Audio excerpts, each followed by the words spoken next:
Hello കൂട്ടുകാരെ, എല്ലാവരും സുഖമായിട്ടിരിക്കുന്നില്ലേ? ഇന്ന് നമുക്ക് തെക്കൻ കേരളത്തിൽ വളരെ പ്രചാരത്തിലുള്ള, പ്രത്യേകിച്ചും കോട്ടയത്ത് അവരുടെ എല്ലും കപ്പയും അല്ലെങ്കിൽ നമുക്ക് കപ്പ ബിരിയാണി ഉണ്ടാക്കാം.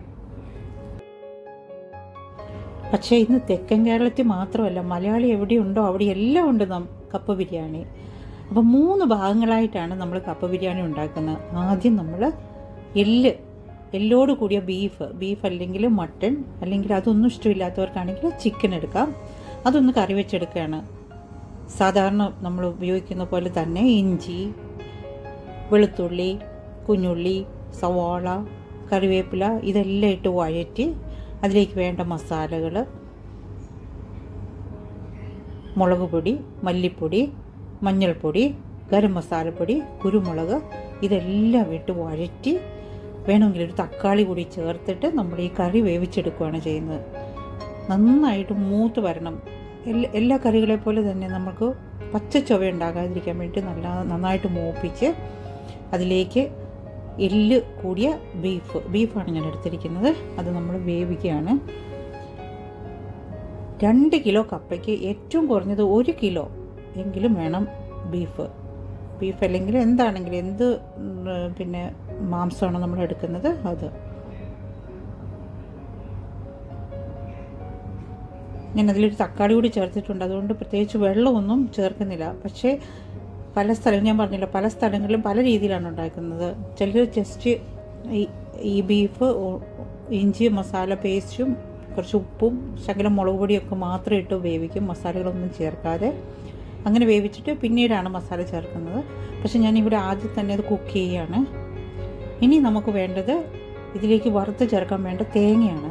തേങ്ങ എത്ര ചേർക്കുന്നോ അത്രയും രുചി കൂടും. പച്ച തേങ്ങ, അതിലേക്ക് അല്പം ഞാൻ പെരിഞ്ചീരകം ചേർക്കും. എല്ലാവരും ഒന്നും ചേർക്കാറില്ല. അപ്പം തേങ്ങയും ഈ പെരിഞ്ചീരകവും കൂടി വറുത്ത് കഴിയുമ്പം ഇങ്ങനെ കഴിക്കുമ്പോൾ നല്ല ഇടയ്ക്കിടയ്ക്ക് കടിക്കും, നല്ല ടേസ്റ്റ്. അപ്പം അതിലേക്ക് നമ്മൾ കറിവേപ്പിലയും അതുപോലെ തന്നെ കുരുമുളക് പൊടിയും ഗരം മസാലപ്പൊടിയും ലാസ്റ്റ് ചേർക്കുന്നുണ്ട്.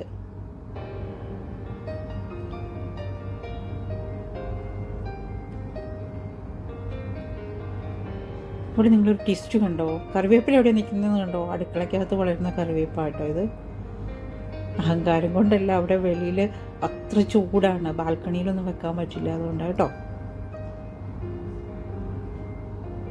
അപ്പോൾ നല്ല ഫ്രഷ് കറിവേപ്പില കൂടിയിട്ട് നമ്മളത് മൂപ്പിച്ചെടുക്കുകയാണ്.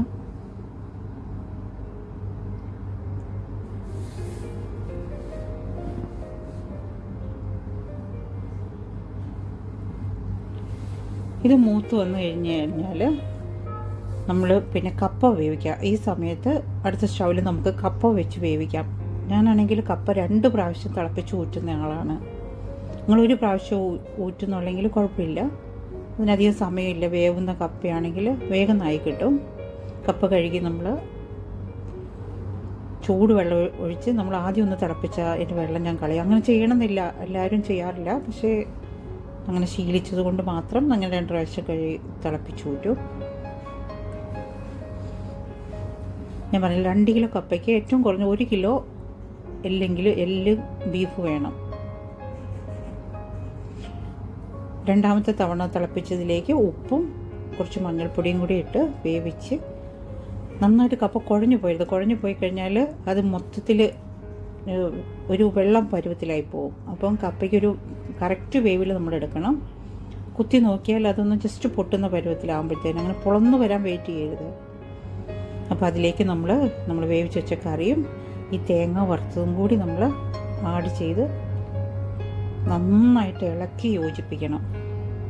ഇനി വേണമെങ്കിൽ അല്പം നെയ്യിൽ ഇച്ചിരി കുഞ്ഞുള്ളി കൂടി വറുത്ത് ചേർത്ത് ഇച്ചിരി കറിവേപ്പിലയും കൂടി ഇട്ട് കഴിഞ്ഞാൽ അപാര ടേസ്റ്റാണ്.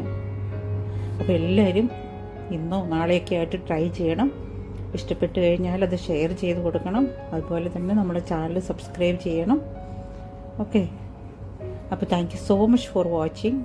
എല്ലാവർക്കും നല്ല ദിവസം ആശംസിക്കുന്നു.